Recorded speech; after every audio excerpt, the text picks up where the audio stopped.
Good morning, everybody. I know it's been a while since I've uploaded anything, but there's just been a lot of stuff going on, and right now you can kind of see I'm in my car. Um, that's so I don't wake up my wife or my other kids still sleeping, but I just got done taking the other ones to school. But I haven't done a video probably a little over 2 weeks, and I'm sorry. There's just been a lot of stuff going on. Um, and I promise if it's ever a long wait for another video, I will go ahead and keep people updated through my social media accounts. I've got Twitter, and then I've still got my Facebook. Uh, but I was only asked one question, so this video is going to be different than the others. The only question I was asked: can you tickle yourself? Yes. Um, I wouldn't say to the same degree as if you were being tickled by someone else, but you can tickle yourself. I know that for a fact you can.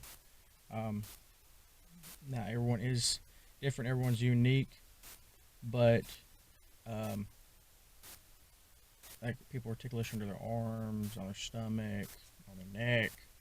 Uh, for me, and probably for a bunch of other people, my feet are highly ticklish. So I don't like people messing around my feet. Not even my kids. I don't even like my kids messing with my feet. So, um, I answer your question with a yes. It is possible to tickle yourself.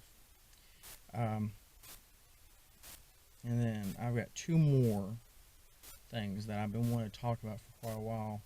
And since I don't want to just upload a really short video, I'll put one of them on this one, and then I'm going to do a little bit more serious one, in my opinion, on the second video. But this video, I would like to talk about how people are trying to connect violence to video games. And that, in my opinion, is one of the most idiotic ideals to this day still, that violence in video games is what causes people to do the things they do. Because there is a threat that was released to a bunch of schools on August 28th that they were going to shoot up the school. A school full of kids. It's wrong. And where I live, it's supposed to be August 29th, so we aren't even going to send our kids to school just because we don't want to take that risk. Even though the schools have taken appropriate measures, they are still a risk. And I read an article yesterday, I'll try to find the link so I can post it down below. The officer that had come across it had leaked the information about it, and they were actually put on leave. And that's just stupid. If it's the mayor of that town that did it, the mayor wouldn't be not mayor anymore if it was up to me. And if it was the police chief wouldn't be in charge if it was up to me. Yeah, I can understand sensitive information shouldn't be leaked, but when it's in regards to something serious, I think the public has a right to know. So I appreciate the officer again that allowed that information to get leaked out. Thank you so much for your service, and I really appreciate that, because there's no telling how many people you've either will save or did save, because the schools around many districts have taken the precaution by contacting the local police and their local police force, no matter who it is, just to make sure that there's extra patrol in those days to try to help prevent this incident from happening. So thank you so much for saying that. So violence in video games is different. And I will post a link to a show that I enjoyed watching. It's called Adam Ruins Everything with Adam Conover, and he actually did a whole episode on this. I don't understand why people try to connect violence in video games, and it explains in the episode in the article that we don't even play the most video games in the world, and it states that Japan plays a lot more games than we do, and they actually have a lower crime rate than we do. I think people, like they stated, is using it as a scapegoat because they don't want to actually give out the real information, what truly causes violence. And sometimes it's just over stupid, idiotic things. Most of the time, it's troubled youth or even adults that need help. They're just not mentally stable at the time. They could be. There's no telling what they're going through, and instead of trying to help them, we try to plan it off. Well, it's not our fault for not helping them. It's video games. It's all in the media. No, it's not. I remember playing video games that were a little horrific. I mean, when I was younger, which they still make to today, you got Grand Theft Auto, you've had Resident Evil. Yes, Resident Evil Zombies, but it's still can be considered a violent video game. You got Call of Duty. It's about some of them are about war going on. You have all these different video games, and millions of people play games, violent to non-violent. But that doesn't change what's going to happen. I've never done anything like that, and I don't see why people would do stuff like that. And they stated in the episode, which I would like to mention, this show states that if anything you find is false and you can back up your fact, to let them know and they will correct it. And they appreciate feedback, but they bring in professors or people that are certified to talk on the subject. And they had a game researcher in this episode to present the facts that they have found, and they pretty much stated it was a waste of tax dollars and time to try to link video games to violence when there is none. And they said the biggest shooting, which I cannot remember this, it wasn't Sandy, it was the one prior to that. The president had stated how it was a shame because of the violent video games. And the video game that person played the most was Dance Dance Revolution. I didn't know Dance Dance Revolution was a violent game. I thought it was just a dancing game, but who knew? So, stop. Please, stop blaming video games. They're not to blame. Not listening to your kids or your friends or your coworkers or peers, however you want to look at it. If they need to talk and they look like they need someone to talk to them. There's no sense in continuing to live this lie when it's not going to get you anywhere. Because the underlying truth is, video games are not to blame. It's the lack of caring and making sure people are okay.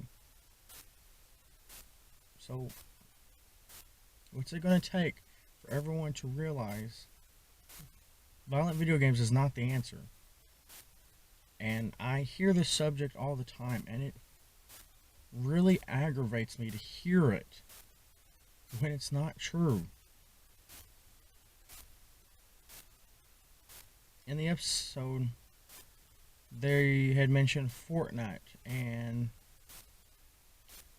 the father that was being portrayed was talking about the pickaxe as if it was used as a weapon. It wasn't. It was technically used as a harvesting tool. Now, I'm not going to lie. There are really violent kids out there today that watch and read and play stuff that isn't really meant for them to be on. Because my kids love being on YouTube. But there is things on YouTube that they shouldn't see. They're too young for. And I take it upon myself, me, my wife, and then mother-in-law, sister-in-law, and our father and mother, we all take appropriate steps to supervise. Because the internet is so vast and so wide, there you can see and find just about anything you ever need to know or want to know. And without supervision, yes, it can be bad. And in my opinion, yes, over the years, it's getting worse because social media, as a lot of people hate foul language. You don't see it in these videos, but I do cuss on a regular basis. And the biggest word I use is the F-bomb. And I mean, I blow it up big as can be. And it's not that I do it on purpose. It's just becomes second nature. But I still try to refrain myself when I can, when I need to, around my peers and around my kids if it's needed. So, is video games to blame for violence? No. It is a lack of caring and it is a lack of being aware of the true problems. And all people, and I can't say everyone, but everyone is, even our, I'll say it, everyone is that follows and believes in what the president has stated multiple times on video games, you are lost. And I hope that you're able to find your way, because there's no reason to keep blaming something that has no proof that that's the reason why there's so much violence. Because it's not. Usually it's someone that's had mental health issues. And yes, there is a lot of kids out there today, especially on the internet, that do really hurtful things. And if I ever found out my kids talking like that, which don't get me wrong, my kids are young. They're 1, 3, and 6. So they're still young. But if I ever heard them talking like that, even if it's just playing around, they're going to be in trouble. I'm not going to blame the game they're playing on. I'm not going to blame the other kid. They're going to be in trouble because they said it. Now, if someone's saying really hateful things to my kids, then yes, I'm going to step in. I'll say what needs to be said, tell them to stop, and then eventually I'll just go ahead and block them so my kids will never have to worry about it, because my kids shouldn't have to put up with that. No one should have to be put up. And there's so much hate nowadays, and it's gotten way too far out of hand. It just needs to stop. We have a president that's stepping up to the plate now, that's trying to get on the same page as everyone else about we shouldn't have hate, about white supremacy, all that. But in my opinion, whether he wants to or not, his words has fueled countless fires. And there was another article, and I cannot remember the exact name of the incident, and I apologize. I really do. I read this just the other day, and I feel shame in not remembering it, but it was a memorial, and I believe it was 1913, 1914. I think it was a lane. It was a really big massacre, and there was a tree planted for the memorial of that incident, and someone went and cut the whole thing down, a memorial, and it was because of so many lives that were lost. But just because there's so much hate, someone decided, I don't like what that stands for. I'm going to tear it down.